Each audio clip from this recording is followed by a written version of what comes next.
The Italian Wine Podcast is introducing a new donation drive this month. It's called Why Am I a Fan? We are encouraging anyone who tunes in on a regular basis to send us your 10-second video on why you are a fan of our podcast network or a specific show. We will then share your thoughts with the world with the goal of garnering support for our donation drive. Italian Wine Podcast is a publicly funded, sponsor-driven enterprise that needs you in order to continue to receive awesome free wine edutainment 7 days a week. We are asking our listeners to donate to the Italian Wine Podcast by clicking either the GoFundMe link or the Patreon link found on ItalianWinePodcast.com. Remember, if you sign up as a monthly donor on our Patreon, we will send you a free IWP t-shirt and a copy of the Wine Democracy book, the newest Mama Jumbo Shrimp publication.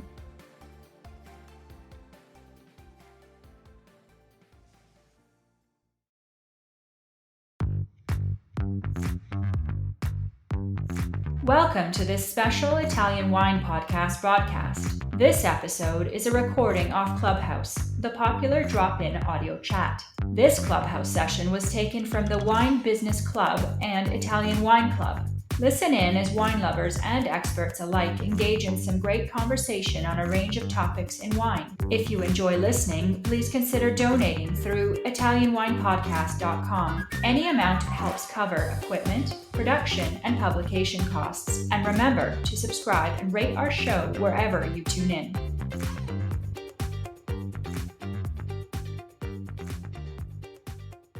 Okay, hello everybody. My name's Stevie Kim, and this is the Italian Wine Club on Clubhouse. And it's the Ambassador's Corner with Oscar Arrivabene. It's more like a farce chat style, and we've been doing this for such a long time now. Laika, ciao Laika. Ciao, Stevie. So what is the episode here? Episode number 50 something or 60? It's 68. It's 68. Oh my goodness. Yeah. I've been sleeping the past few episodes, basically. We've been really super busy for Wine to Wine. There were some extra episodes as well. Laika, of course, is our Clubhouse manager backstage, and she's been doing a wonderful job. Let me just tell you that for those who are unfamiliar, we play every single episode on the Italian Wine Podcast. And we get thousands and thousands. Some of them we got like 8,000, 9,000 listens. So super popular Ambassador's Corner here with our Italian wine ambassadors. And today we have John. Hello, John. Long time no see. Ciao, Stevie. Good to be here. Yes, John Camacho. Or is it Camacho? Camacho Vidal. Camacho. John, where are you? What are you doing now? I haven't seen you in such a long time. Where have you been? Well, since you and I parted ways in Italy last time, I've been between New York City and Miami, spreading the Italian wine gospel. There's a huge hunger down here in the south of Miami for Italian wine, so I've been trying to do my best just to get the word out there and taste with as many people as we can. It's difficult to change that mentality of the nice little cocktail with the umbrella next to the beach. And I've been trying to tell people, hey, there's a lot of wine out there that we could drink poolside. It's a lot of wine that we drink on the beach, and it doesn't have to be these cocktail sweet drinks that are just all over the place. So it's been quite interesting and quite challenging, but also a lot of fun. Listen, so you're living between New York and Miami, is that correct? Correct. Trying to do the snowbird, where take advantage of the seasons. Here in Miami is a window of an opportunity, actually, where it's not extremely hot, and try to be here during those months. And then whenever needed, I go back to New York. But New York is still the home base, and New York is still where the love is. So you've started with the Italian Wine Merchant. You have a very long bio here. Why don't you tell us how you started with Italian wine and what your actual role is? Well, when I left, I used to be in finance. And actually, it was quite interesting because I went to work initially to Italian wine merchants because they had an investment fund based on Italian wine. At that particular time. And when was that? How many years ago? This is about 14 years ago. It was after the first big adjustment we had in finance, and I just simply had enough, and I wanted to try something different. I thought I knew wine. I thought I had a big of insight on it, but when I got there, I found out that I was actually totally ignorant. I knew nothing about wine. So I went to work for Italian wine merchants, and surprisingly, Sergio Esposito, when he gave me the opportunity, he asked me a few questions, and being a salesman, you try to sell it, and he just called me right on. He's like, you know what, you cannot lie through wine. You really have to know what you're talking about. I'm going to test you in a couple of things, and if you don't have that down, then you're done. And I really hit the books. I studied for about a week. He came in, asked me two questions, patted me on the back. And that helped me because I never wanted to be put in a situation where I would feel that way again. And I tried to learn as much as I can. And instead of selling the investment fund in wine, I actually got into wine education. So it got me a little bit of time to get, and it's a perpetual thing, as everybody here knows. It's ever evolving, ever changing, and it's just one of those wonderful journeys that you could embark on. So, but are you doing a wine full time or are you still in finance a bit? No, I am a full-time wine educator. When I worked with DMP Selezioni, I was an ambassador for Domenico Clerico and a few other boutique wineries, which was a beautiful experience. Now I go wherever I am needed, and again, trying to just spread the Italian wine gospel. I've been working with Slow Wine with Lambrusco and Emilia-Romagna, so I'm trying to put together some events with them.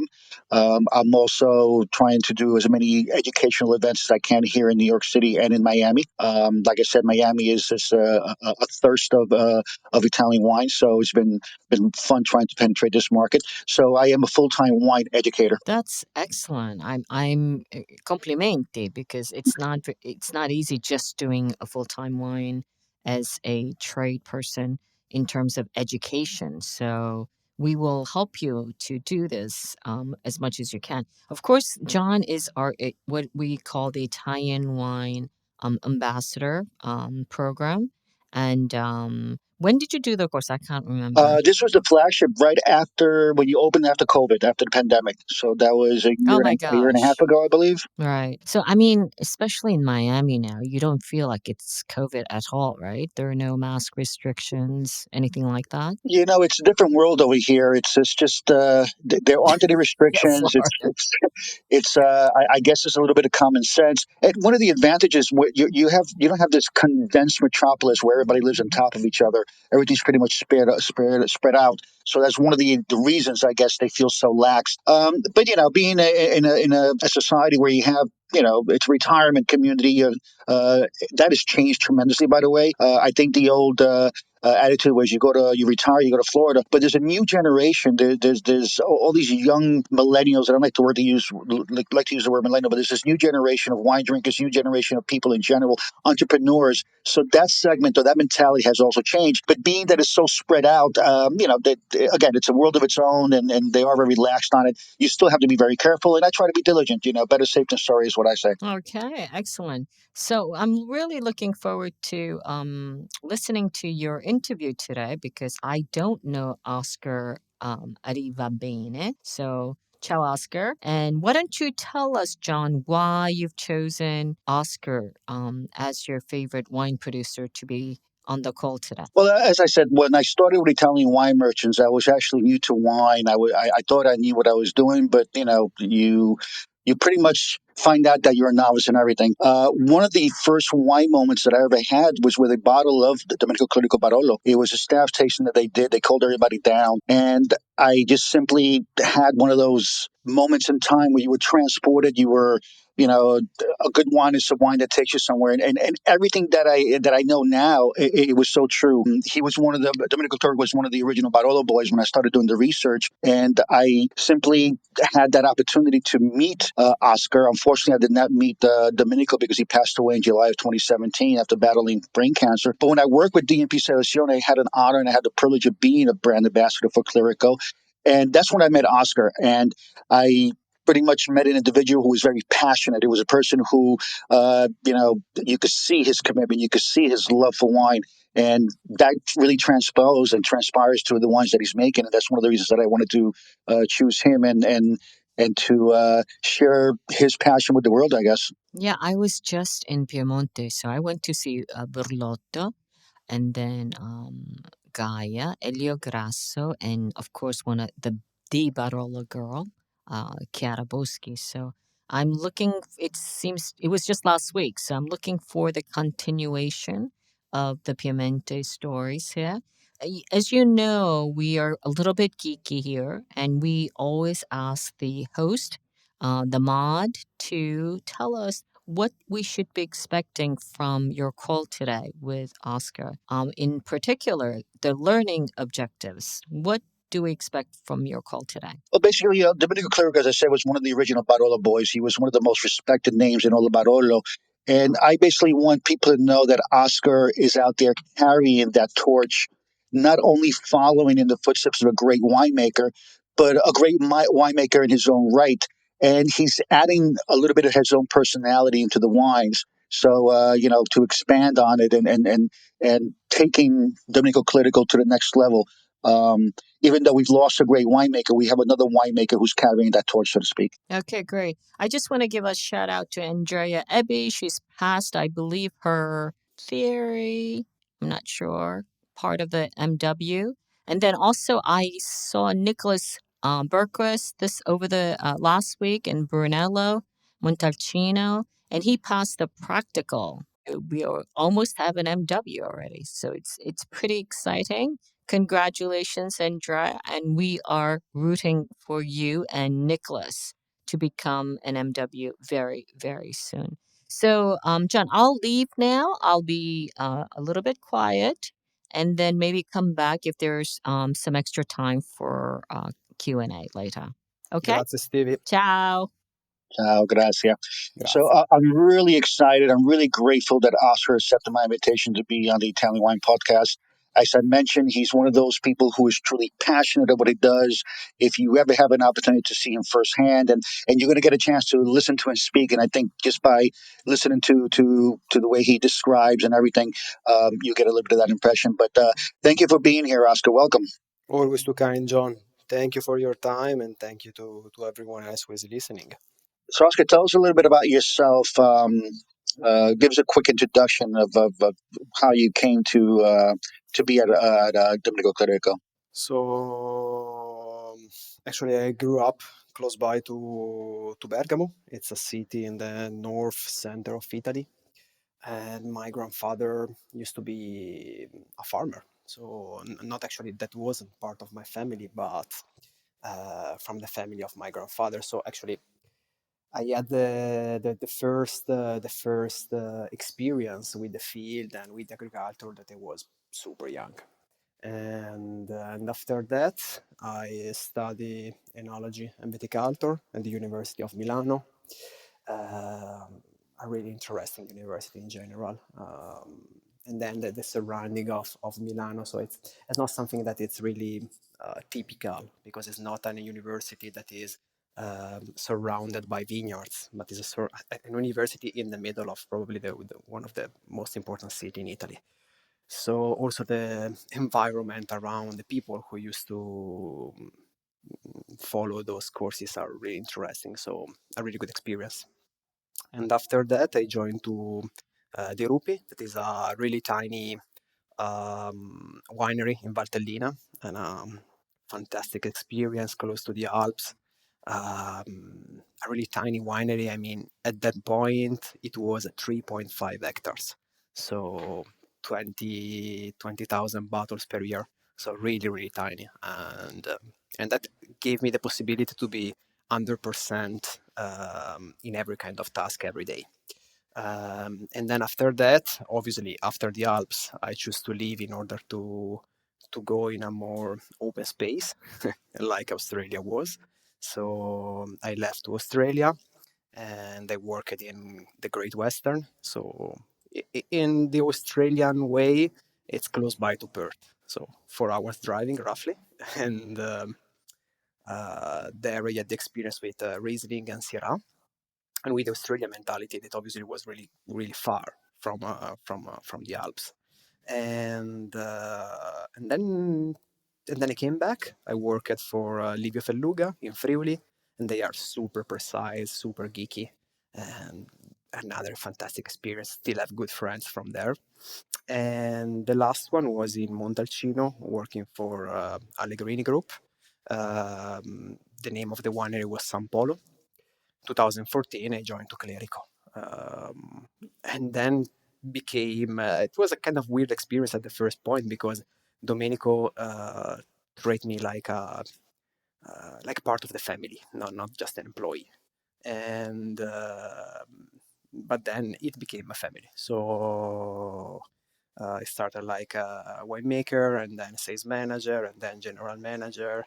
And Domenico in 2017, as you know, passed away. So the reins of the company was took by Giuliana, the wife, and here we are. One of the things, as I said, it must be an honor to be a protege, to be personally chosen by somebody who was such a great name. How has it been to take on the responsibility of bearing the torch since Domenico died? I mean, it must be rewarding, but at the same time, must have a lot of challenges. So give me a little bit of insight of how has that been for you? Really, it was natural. It was natural, and in the moment that Domenico, we are like in a part we are all part of the family, and so in the moment that one of the family pass away, you just do what you have to do. It's not something that you use to your brain to think about. You just make your job, and then make sure that the job is done, and that's what's happening. So nothing of so it looks special from outside, but from inside was just the natural way to manage the situation. And lucky enough that Giuliana, the wife, she gave us a lot of space. So, and obviously it was not just about myself. We have an entire team of 17 people, and everyone took his own part in this big game. I must say that I am privy to that. I was able to share with you, Juliana, and absolutely when you have passion and when you have like-minded people, it's easy to see how the family just coexists so wonderfully. Um, there are different styles that are produced in Barolo. I think the wines embody a range of expressions, both in winemaking and philosophy and terroir. Therefore, you have different characteristics in the glass when you reach and grab one. Can you give us a quick, introduction about your winemaking philosophy? What is it? How much of it is Domenico Clerico? How much of it yourself? How do you intertwine both? Domenico Clerico is from Monforte d'Alba, and this actually was the main topic in the moment that he left. We are not a winery in Barolo, we are specifically a winery in Monforte d'Alba. And the winemaking philosophy should respect that. So Domenico created the situation to make Monforte d'Alba famous in the world. And right now our role is to going further and think about that. Think about that we are Domenico Clerico from Monforte d'Alba, so the winemaking style reflect that kind of philosophy. So it's important for me that in the moment that we make the wine, that you taste the wine, you feel the vineyard, you feel where it's from. Okay, this is from Ginestra, you have to feel Ginestra. And it's actually it's not an easy thing. It's every year you have to adjust, because talking about this, it's easy, so everyone say, you have to do less, you have to remove, you have to don't do this, don't do that. But it's right now it's popular to talk about this kind of topic, but it's in reality it's tiny adjustment every year, because then you have always to carry the torch of a great winery. So the wine that comes out, it must be great. And that was the philosophy of Domenico. That was actually the most important part of our winery. Domenico never thought about we are there to make a wine. In the mind of Domenico, we are there to make the best Barolo in the world. So we have that part that is 50% of our heritage, plus the 50% that I just told you that is about try to reflect the vineyard and also the vintage. Not all the vintages are the same. So it's important that in the moment that you drink the wine, you feel also, this was warm, this was cooler. So all those things. Bravo. What one also it's each of the wine produced is uniquely different. I've had the opportunity to pretty much taste through all the wines throughout the years, and yeah, just for the people who are not that familiar, how many different wines are made, and what are the main differences of styles in the Barolo from one to the other? So right now we're making 9 different wines. It's one Dolcetto, vis-a-vis, One Barbera, it's Tre Vigne, one Langhe Nebbiolo, it's Capisme, an historical blend of Barbera and Nebbiolo from a Barolo vineyard. It's called Arte, and it's a Langhe Rosso. And then Village Barolo from the village of Monforte d'Alba. That is a blend of all our vineyards in Monforte d'Alba. And then we go a little bit deeper with the two wines from the Cru Ginestra. One is Paiana, the other one is Chabot Mentin, two single vineyards. Then we have Aeroplan Servai, that is the only project outside of the village of Monforte d'Alba, and it's from Serralunga, and Per Cristina, that is back to Monforte in Cru Moscone, and that's the most important wine that we make. Paiana, so talking about the Barolo, we try to give you the idea of what Monforte is, why Monforte exists on a map. So usually Monforte, if you compare Barolo to Barolo, Monforte is the shoulder. So if you think in the map, Barolo give you the shoulder, give you the backbone, and is what we try to reflect in the wine. And aside of Paiana, it's a vineyard that is a little bit lower than the other, so it's more lush, and the result, it's more explosive at the nose, so really aromatic. And then we have Chabot Mentin, that is the quintessence of Ginestra Cru, so maybe a little bit more shy at the nose, but straight and with a lot of mouth and long finish. And then Per Cristina, it's a different story because it's Mosconi, so we are a little bit pioneer in Mosconi Cru. And Mosconi it can be rich. It's rich, but without to be so tannic. It's rich, and it has always this kind of what we call. Actually, there is a French word who really describe the character. It's sucrosité, that is actually sweet but not sweet. It's sweet but without any sugar. So that is the character of that vineyard. It's rich, almost so rich to get sweet. Obviously, zero grams of sugar. And then Aeroplan Servais in the northern part of Serralunga d'Alba, it's a completely different story. It's all about fruit, tons of fruit at the nose. So those are actually the main character. Then we can go ahead and talk about vineyards for hours, but it gets too long. Bravo. Yeah, the Aeroplan Salvaggio depicts the four different labels, and it's got a really nice little story. I think it's what Domenico's father used to call him. He's a wild airplane because he wouldn't sit still. Is that how the story goes? Yeah, the Aeroplan Servai used to be the nickname of Domenico when Domenico was young. And the father used to call him in that way because he was never at home, no? So it's kind of free spirit, the translation from Piemontese to Italiano to English too. Yes, and for that reason, he chose actually to have 6 different labels, all that talk about flight, and it's a pretty cool project. And year after year, it's getting more interesting. Also because it's in Serralunga. I think that in the moment that we are in Barolo, from 7 kilometers to 7 kilometers, the situation changed completely. So if you are in Monforte, then you can maybe pick Barolo 15 days ahead, 15. So it's huge differences. Obviously, from us to Serralunga, usually we have 7 days. And sometimes 7 days in other part of the world, it's the difference from Chardonnay to Pinot Noir to understand the point. Mhm. So it's big. It's big. Yeah. You know, the last time I visited, I remember you were very excited about working with microvinification and the different soil expressions in the vineyard. Something that to me was just like, wow! When I heard you speak about this, it was like, oh my God, it makes so much sense. And at the same time, it was so different than what the old Barolos used to, because of the traditional Barolo being different vineyards and expression as a whole. But you were focused on the microvinification. Can you explain a little bit of tell us about the different soils that you've identified, or how they show the different expressions of the microvinification? Oh, that was a super interesting project for me, and it was incredibly expensive because it's about 100% about investigation of the vineyards. So it's not something that reflects back in your vinification. It's not something that you can have a straight result of the situation. It's just science. So it's study to study.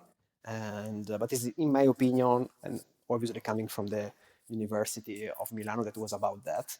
It's important also to make a book of data that maybe you don't use right now, but global warming was not something of predictable 20 years ago. So we are trying to make all the results and trying to make all the numbers in order to maybe help someone else in the future too. The straight result that we had is that we understood that probably the real topic to talk about in the single vineyards in a period like this one, so in global warming period, is that that's probably the only option is to divide the vineyard. Because in a way or another, you always have a quarter of vineyard that fit perfectly for that vineyard, especially if you are in Barolo. So in Barolo, we are almost never working on a straight slope. Most of the time we are on a hill, so it can happen that you have a vineyard of 1 hectare that is east and southeast in the same hectare. And working with the microvinification, you can identify that. Plus, you have a huge amount of clones that are uninvestigated, because if you have a vineyard that is 17 years old, speaking clear, it's a bit unuseful to talk about clones. There wasn't. It's that kind of science 17 or 18 or 80 years ago, there wasn't. So right now it's difficult to identify which is the clone. The only option that you have is be empiric, and that was the kind of situation. So trying to be empiric, you can maybe investigate something that was not predictable. In the moment that you understand what is the peculiarity of that plot, then you can go deeper. Then you can go deeper and investigate with more logic. So that was actually the real goal of all that part. And we made it for 3 different years in a row. So we also had the different parameter from the vintage, and it will be probably a research from the university. So it's going to finish in something that will be, all the results will be public soon, also for the other winemakers. Now, was this a project that you worked with Domenico, or it's something that you initiated on your own? One of your touches, so to speak. About the microvinification? Correct. No, this was 100% from us right now. And actually, this was the reflection of the fact that Domenico passed away. So in 2017, it was unpredictable all what's happening. And Domenico was the historical memory of the company. So suddenly we had to force ourselves to learn as much as we could in a super short period. And the only option that they thought was this: okay, guys, let's do, and let's try to investigate by ourselves. So we tried to make all the wines in the first vintages exactly as Domenico used to do it. But then also the climate was changing. So it's something that you can touch right now in Barolo, that it's more sunny. It's not always more hot. It's just more sunny sometimes. And obviously the ripening is different. So having a kind of work like this can help us to better adjust. And all this was on actually of the fact that we are young and trying to learn. The best way to learn is study.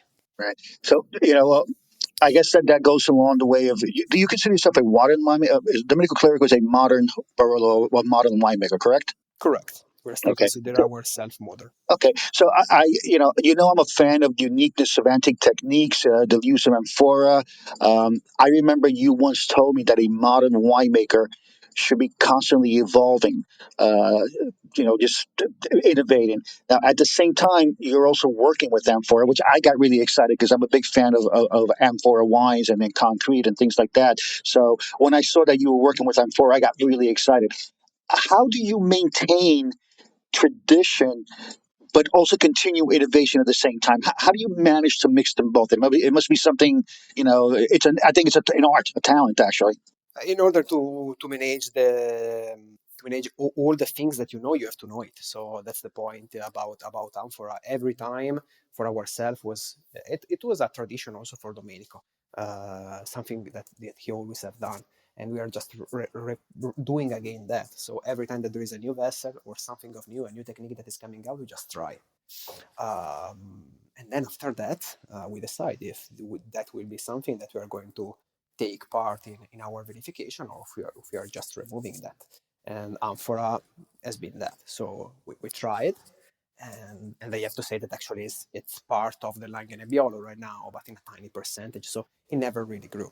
But because amphora specifically, in our opinion, doesn't fit perfectly with Nebbiolo. So maybe it's better for some other varieties, a little bit more reductive.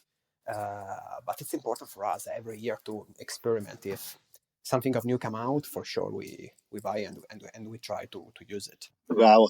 Now, there, like you mentioned, you've introduced, some new wines. You mentioned the Capissime, the European Salvage with the Grace from Serralunga. Capissime means, do you understand me correct in the dialect? Corretto.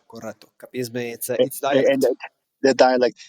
Tell me a little bit about that because I've always found that fascinating. I think when, for me personally, when I'm giving my classes and when I speak, you connect the dots. And when somebody has something in the glass, where somebody sees a label and they hear what it means, it kind of makes you more enamored with what you're drinking and tasting.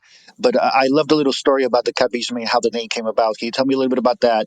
Capisme means capiscimi in dialect, so understand me. It's 100% Nebbiolo from a single vineyard of Barolo that we declassified every year. So Domenico used to have three really good vineyards, so Paiana, Chapotmentin, and Emperor Cristina. In the moment that he was able also to have this new vineyard in Bricchio San Pietro, that it's a little bit lower, he straight decided to make Langhe Nebbiolo instead of Barolo, because it's a really good vineyard, but it's a little bit more rough. So he said this was part of the philosophy of Domenico, of philosophy of the company that we are obviously doing the same right now. That is about, or we make it incredible, or we just don't make it. So that was the idea. Are you enjoying this podcast? Don't forget to visit our YouTube channel, Mama Jumbo Shrimp, for fascinating videos covering Stevie Kim and her travels across Italy and beyond, meeting winemakers, eating local food, and taking in the scenery. Now back to the show.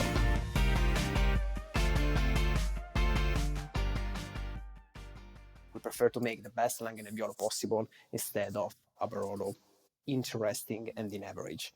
So Capisme for that, because it's kind of naked Barolo. It's you remove the oak, you remove everything, but from a great grape, great fruit from Barolo, obviously. And we try to make understand what is Nebbiolo in our territory, especially what is Nebbiolo in Monforte d'Alba. And it's important because if you want to have young people with you for the future, you have to educate them.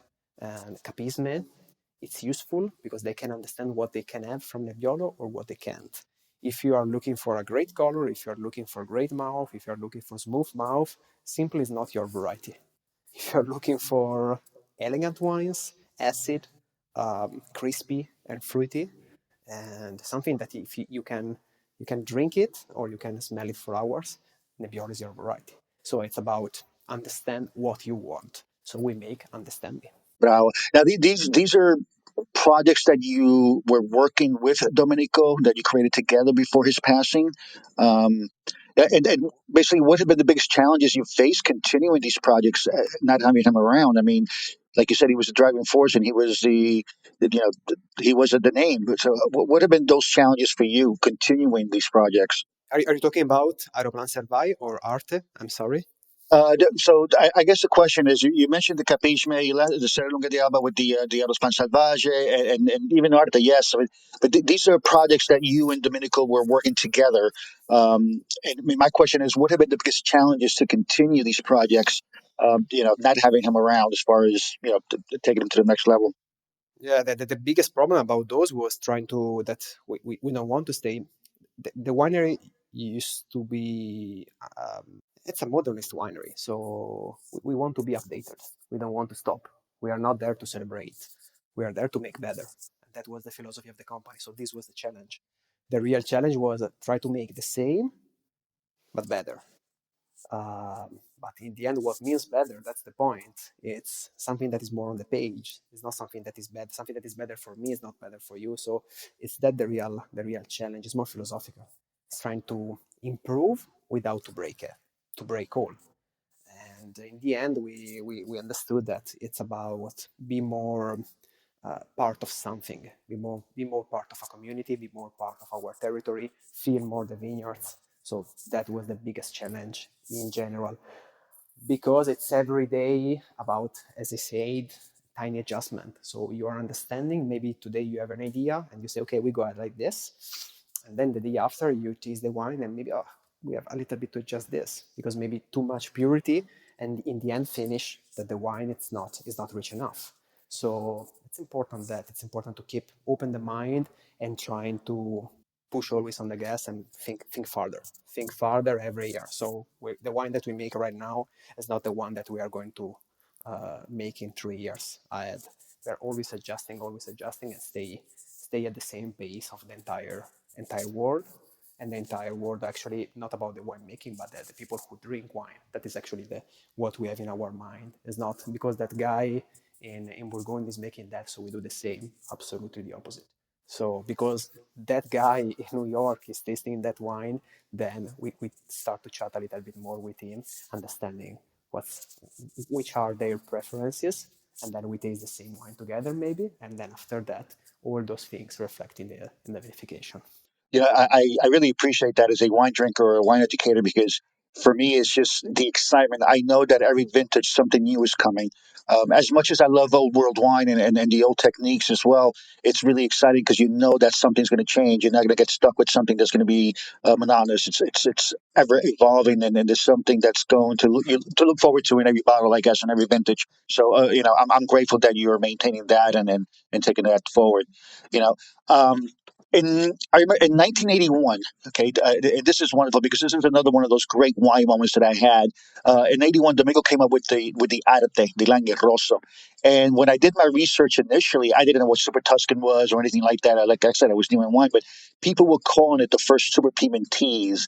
I guess maybe because it was aged in French barriques. And I know that at that time, after watching the Barolo Boys, the documentary, and for the young guys out there who are not familiar, I highly recommend that you Netflix it or Amazon or whatever, Barolo Boys, because it really gives you an insight of that old school philosophy and what that changing regime was. But something that was unheard of in those days was using that French barrique. You have right now the Edizione Limitada with the bottles that have these spectacular labels created by two wonderful artists. I'm looking at a 3 liter that you and then Sara from DMP Selezioni actually gifted me for Christmas 2 years ago. Beautiful labels. Tell us what's behind this project. How did this come about? Because it's just it's just really wonderful to look at these things. So because you had it 2 years ago, it looks pretty clear that you need another one this year. Oh, This is absolutely. Maybe a case or two. something that you're going to have. And Edizione Limitata, it's a new project for us that it's to always for the mentality to keep a little bit open the mind. So we have this relation with Accademia Albertina delle Belle Arti, that is the School of Art in Torino. And every year there is a concorso, and we select 2 artists from the one that wants to participate. And those 2 artists are going to make the labels for 5 labels each. So we're going to finishing with 10 different labels, and then you go on the website and you customize by yourself the entire bottle, selecting the label, selecting the wax, selecting the back label. It's 100%. You can do whatever you want. It's art. So you do what you want. You do what you want in the moment that you want. And also the wine is like that. The wine is a blend. It's a blend. So if for all the other wines we are thinking, this is the vineyard, this is the reflection of the vineyard that you find in the bottle. For that wine, we give you the best arte every vintage. So it's a different kind of philosophy. It's not, okay, this is the vineyard, and then you taste the vintage. It's, okay, it's a blend. We adjust it until that we are able to make the best arte for this vintage. It's a different story. So, but always, it takes every year probably 2 months just to have the final blending for us. The other guys ate me during the blending because it's super long, this process. But it's fascinating because it's about being a little bit perfectionist in the compulsive way. But it's cool. What is the blend? Just so people who are not familiar, I know it changed a little bit. What is the current blend now? And It's is it still French barrique? it's Nebbiolo and Barbera, and is 100% in aged in barrique. And in those barrique, it's unless 70% of new oak. So it's an interesting connection to where we start. Domenico started with big cask, and then he became 100% barrique, 100% oak. Right now we find ourselves in that wine with 70% oak, mostly French oak, and it's important to calibrate. It's a completely different base. All the other wines that we make, we are thinking about elegance, connection to the vineyard, be pretty, be fruity. In the arte, we always have this boom. It must be big. So it's a different topic. It's cool. Yeah, I've always found, for example, those people that like those cava, the cabs from Napa, the bigger ones. I'm like, all right, let's taste a little bit of arte and then let's make our way up to the really, elegant, single label stuff. So it's just nice to see that evolution. And I guess that's also a definition of what you said you are, that constant evolution going from cast to barrique and then a combination of the two. Now, yeah, one thing also I've noticed in the few years that passed that the language on labels, I mean, they provide an idea of what to expect. It's what's inside the juice, what's inside the bottle.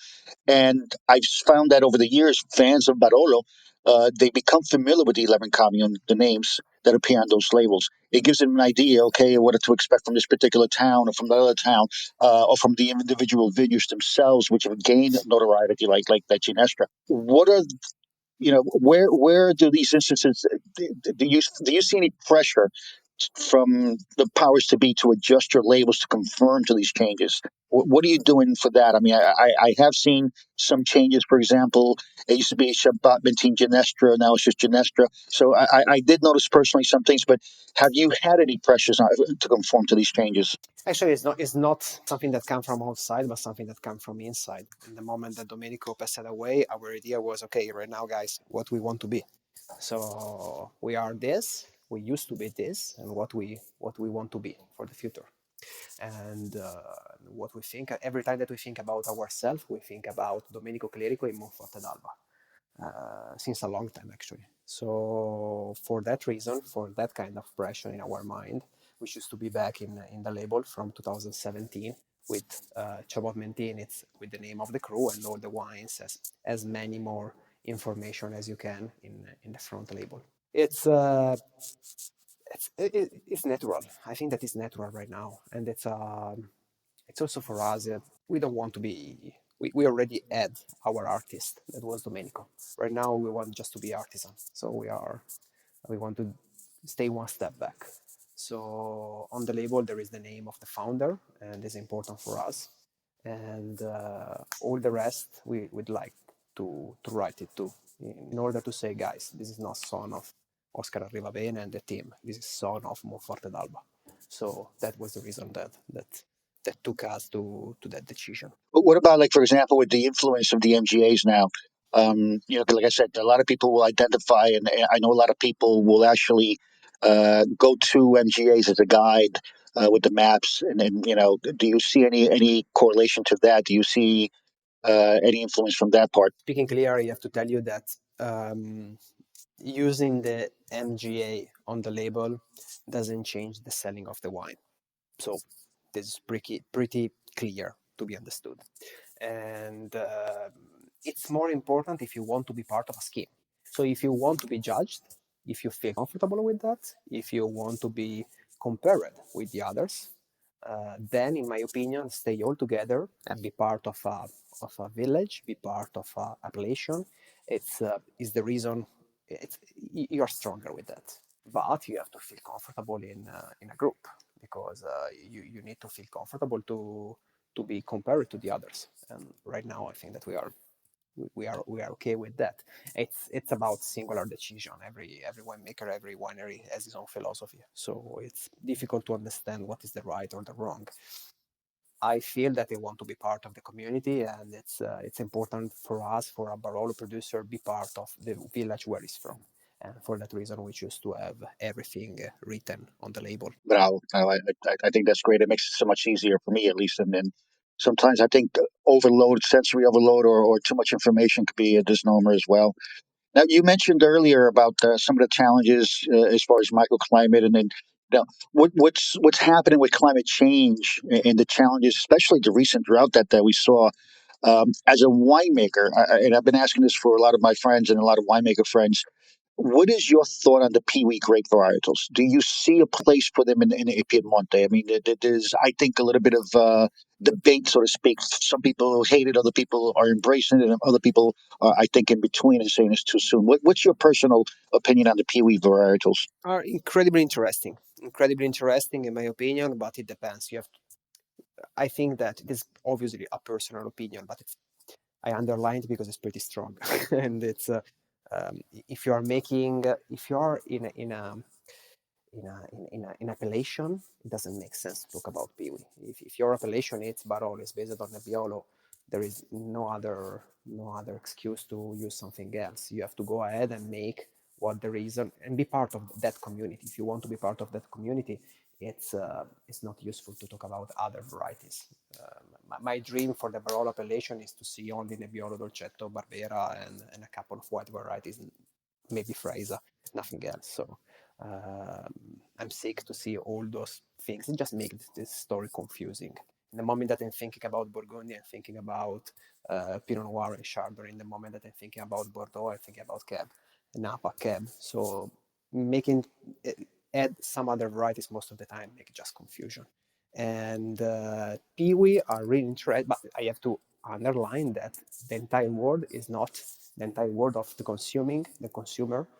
They are not always drinking expensive wine or appellation wine. Sometimes you want just to drink an easy white wine from a normal region with that is making maybe tons per hectares, tons and tons per hectare. In that kind of situation, it's really important also to think about other options, because if in the end you have to finish on the shelf with a wine that costs $20 and come from the other side of the world, you have tried to save as much water as much as you can. Also because the only things that you are doing is that be sustainable, because in the end it's not about the variety. You're just trying to create a perfect, well-made white wine.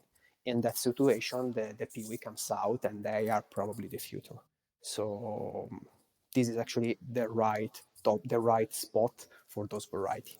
They are never going probably to face off in the historical places, but the world of the wine is not made only of historical places. Right. That's really interesting. Yeah. One thing also I wanted to ask you was, do you see, as far as your vinification, I worked a little bit with slow wine. I tour with the girls with Federica Randazzo, Barbara Di Agapiti. I tour with them, and it's really a joy to be able to taste some of the wines with them.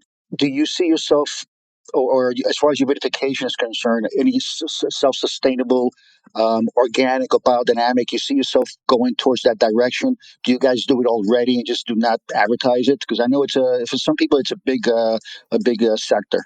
We choose to switch to organic in 2021, and we never advertised that. So we will be certified in 2024. It's something that we always been really close to that. Just right now, it's also the moment for the certification. Then you have to tell you that I don't know if really we are going to use it on the label or not, because it's difficult to work with organic if you have a single vineyard of 3,000 square meters and you are surrounded by not organic. So it's always tricky, the situation. But I mean that's the future. If not in Barolo, where? That is my point. If we are not the one who make research, if we are not the one who try to challenge ourselves a little bit more, who do it. So it's important if you are in Barolo, if you are in Montalcino, if you are if you are working on the use of Prosecco. So actually, if you are one of those lucky places, you have also to work and to a couple of steps more than all the others and invest, because it's something that will be back in also in places that are not actually as lucky as we are to be part of this historical group. So also organic for us was a necessary point to start. It's always fascinating to just sit down and speak with you in the small time that we had once together when we were touring. You always told me how you enjoy drinking wine and so many things that you learn from Domenico. But in your eyes, what is the perfect Barolo? If you were to sit down and have the perfect Barolo that Bacchus came down and put in front of you, what would that Barolo be? It's a tricky topic, tricky question. In this moment, I'm more in love for the something that speaks of Piemonte slowly, so something with the fruitiness, not so much tannins, and I like the pureness. I like to have something that I can think that is going to age, but at the same time, something that I can drink right now, something of pleasant. I don't like the wines that you taste and you say, "Oh, this will be good in 20 years." Then you are not able to drink it right now. So I prefer something that it's smooth and talk about where we are from. Piemonte, it's a region made of people that doesn't scream. So it's always about being correct and try to don't overdo. And the wine that I'm dreaming, the barrel that I'm dreaming for the future is that something that it's able to be one of the great wine in the world, but at the same time also stay in his own place and just speak when it's necessary. So something that doesn't scream. Wow. Now, tell me, what were Domenico's influences? I remember you told me that he was influenced by quite a number of producers, and I keep going to Barolo Boys because it was that that guard, um, that philosophy, that rattling moment that changed an entire philosophy. But what would you say were his influences? And do you see yourself also being influenced by those winemakers as well? For Domenico, one of the about the viticulture and about the ideas was it's weird, but it's Didier de Ganot, one of that he spoke mostly. That obviously is making Sauvignon Blanc in far away from us. But that was the guy, and mostly for him, with the producer from Burgundy, really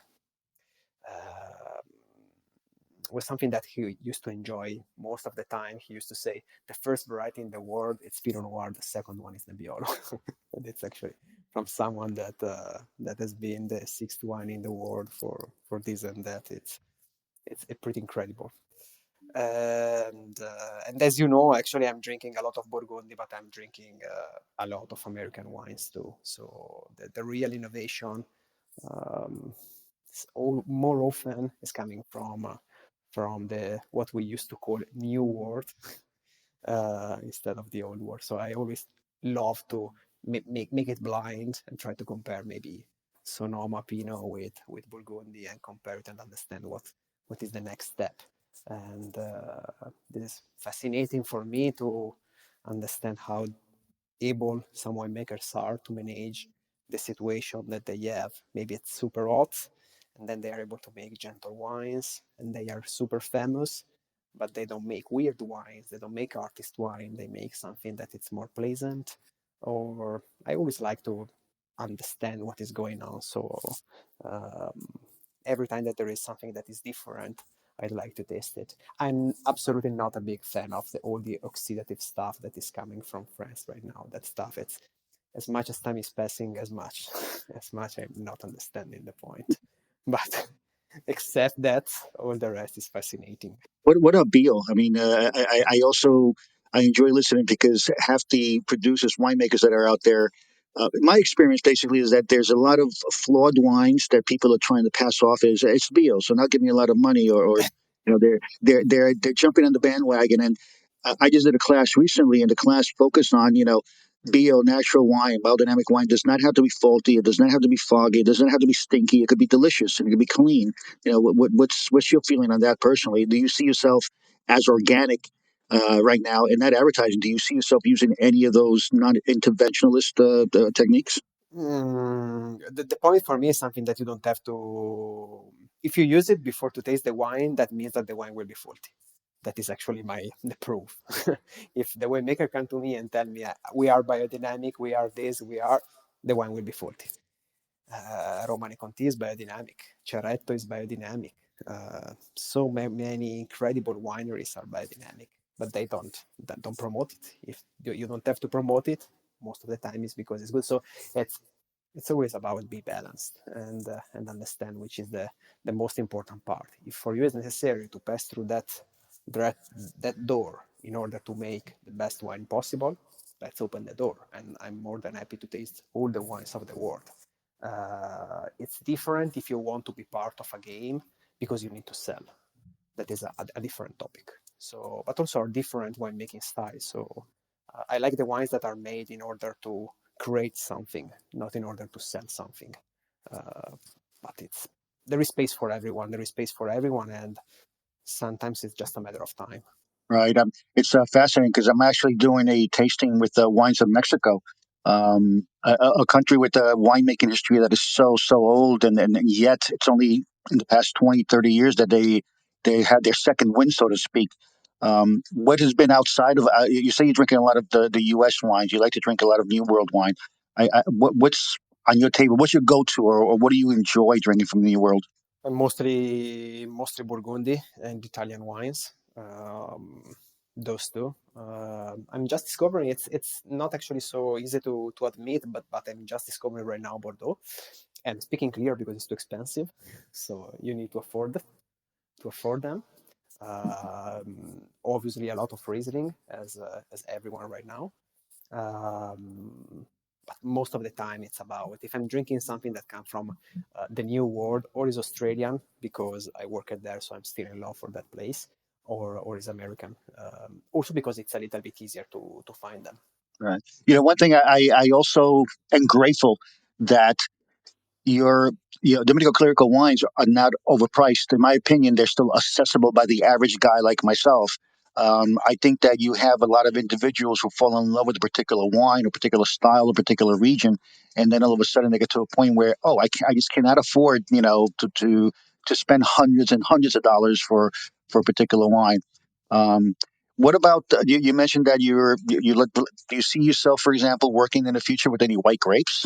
We discussed more than once about this, but we are never going to make it. Actually, not until that I'm there, not. And then maybe we can change our idea in the future. But the philosophy of the company was make the best from what are you able to make. And our territory suits perfectly for red varieties and for our own varieties, Dolcetto, Barbera, and Nebbiolo.